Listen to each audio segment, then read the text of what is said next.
In part 11 of our series on learning to play Osprey game Zona Alpha, we are going to discuss how to clear mission objectives and zone hotspots, and how to operate the zone hostiles.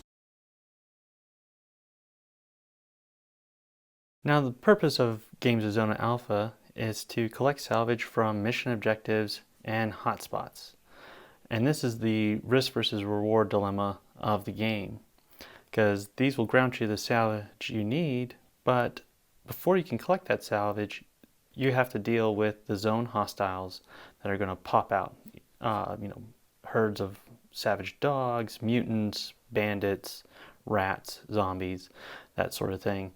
So anytime a player's model passes within 3 inches of the mission objective or hotspot, it triggers a zone. So it's 3 inches from the center. I use circular bases. That way there's no argument about where I'm measuring from, but you measure from the center. So the center, this circle, 3 inches out. So it's a 6-inch diameter. So in essence, these objects represent spots, literally.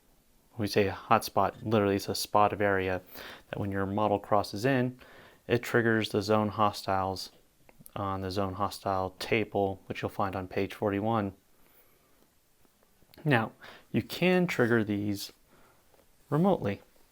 So this is by using one of your other actions and saying, I'm going to do a bolt toss.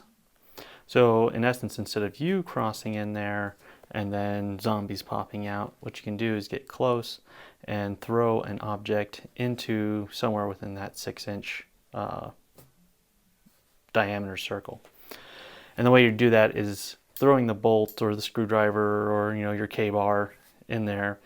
Use the grenade throwing rules. So let's say he comes up here, he throws a rock and he's aiming for here. He's got to roll on his weapon skill, but even though if he misses and it only rolls over here or over here, as long as it's within that 6-inch diameter circle, it's going to trigger the hotspot. All right. So then the bad guys will come out. So, for example, and this is why you really want veteran characters, is because he can run up, throw the bolt, trigger the zone table, and he can then use a piece of equipment or the inspect action, which allows you some leeway of when you roll on the zone hostile table to pick, a little more freedom to pick what kind of hostile you get out.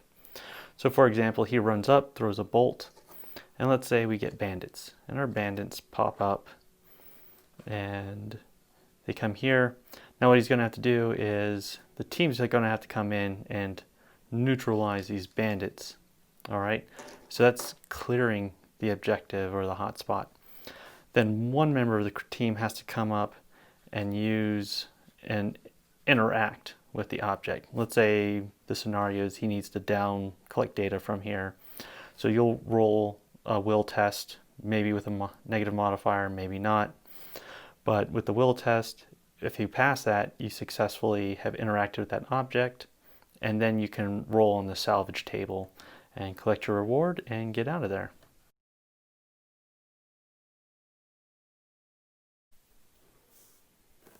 Now let's discuss how zone hostiles are deployed.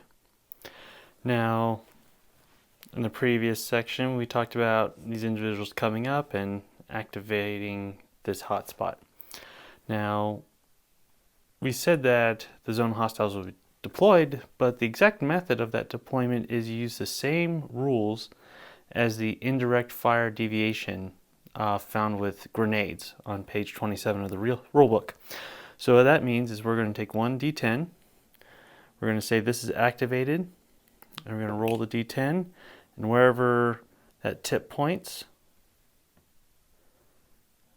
so we'll say off in this direction, and then we roll, we get a 4, so that divide by 2, so 2 inches over here. So let's move this a little bit closer. So now a lot of this comes down to what kind of hostile. So if you're getting an individual 2 inches over this way, that works fine. Now when you're getting groups, you're going to deploy them out.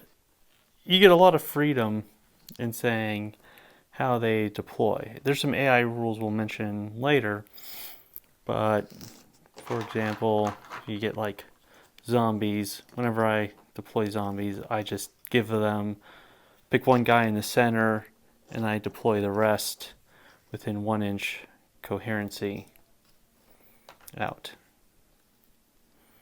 And then they'll take their normal action there. Now, once the zone hostiles deploy, they actually get 1 free action. So in the case of zombies, they're pretty simple. It'll be a move action. And in this case, it would bring the individual into contact. So that is actually something you have to think about when you trigger hotspot or a mission objective. Even if you do bolt toss, you might run into a situation where you're within the 12 inches that you can throw a grenade. You throw the bolt, you activate it, but you might get a real horrible deviation of where it says, all right, I'm going to deploy this way, and if you roll a 10 5 inches, that puts the guy right there, and then it said they get 1 free action, so now they're still in your face. So that's something you got to watch out for. That grenade-like deviation really adds some risk into what you're doing. Now, let's say these guys have been spawned, they deployed, they get their 1 free action. They'll actually get some more turns in here. But when we look at the initiative deck, it's a back and forth. These guys will go last. So the zone hostiles will go last in all the deployment. Of course, depending on the scenario of your game, you might already want these guys deployed. Let's say you're walking onto the board in a zombie-infested land. You might say, well, the zombie's already out there. There's so many of them. They're not hiding and springing out of nowhere. In that case, you just deploy tap dead center of the objective or the hotspot. Now, I mentioned that they get to go last, but how many actions do they get? And we'll keep using the zombies as an example.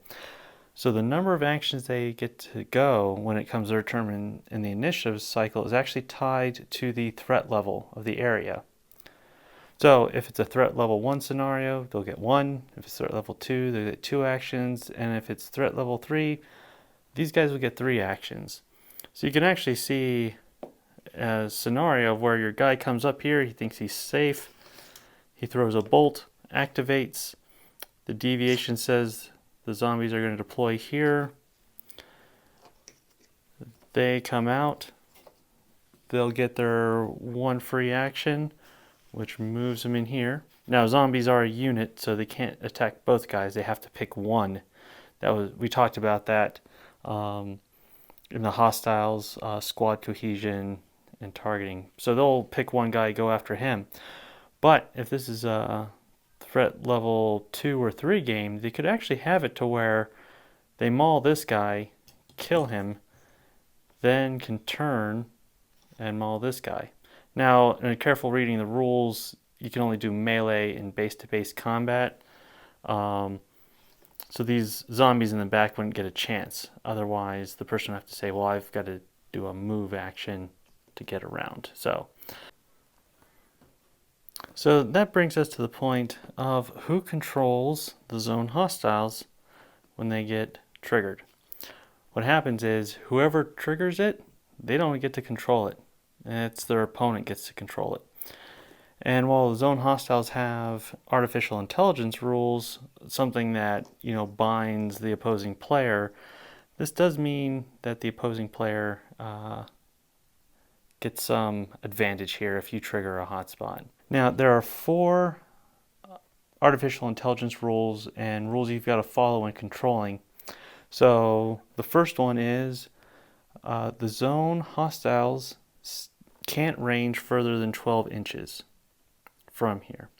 So this actually creates a situation of where you could have a guy come in, throw a bolt, it triggers these guys, and as we talked about, these guys will come at him. But you could actually draw like an invisible line 12 inches away, and like your guys can just stand back off to the side and just shoot them all in the face because these guys won't roam too far. That's actually a rule I could see you homebrewing to modify, and you'll see that in some of the solo play rules we'll talk about later, of letting these guys free from their 12-inch jail. Now, the second rule to understand about zone hostiles is that they are aggressive and will always attack within the territory and use cover when possible. The cover applies more to, like, creatures with intelligence. So you could actually see a situation of where these guys will hide behind here and shoot at you if you triggered bandits. And they will also always attack the closest visible model. So enemies in the open take priority over those in cover. So basically, if you're easier to shoot, they'll shoot at you. And this prevents situations of where the opposing player, say you triggered them and the zombies came out, the opposing player tried to come in behind, the zombies would turn around, even though the opposing player is controlling and come and attack. That only makes sense. I mean, they're zombies. They have simple rules that they follow. And once again, this is one of those sections of where playing as a group, you've got to be cool with each other and don't break the narrative. And the final rule is that they will always defend themselves and attack whoever attacks them. So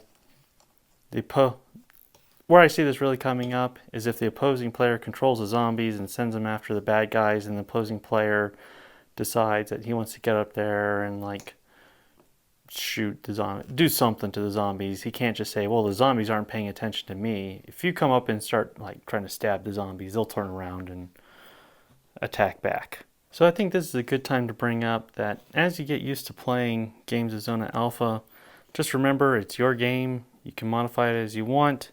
The stats given for bandits and zombies and rat creatures and mutants are just advice. If you find that you're playing games, either the solo play or with a friend, and you guys are always getting stomped by the zone hostiles, or you're always crushing them easily, modify the equipment. Give them full access to the weapons table. Or say that reduce the number of attacks that zombies can do, or distance moved. Remember, you get a lot of freedom in here in setting what you want in your games and the difficulty level. Thank you for joining us at Miniature Wargaming Labs, and in the next video, we're going to discuss the solo play rules that were recently released by Osprey Games.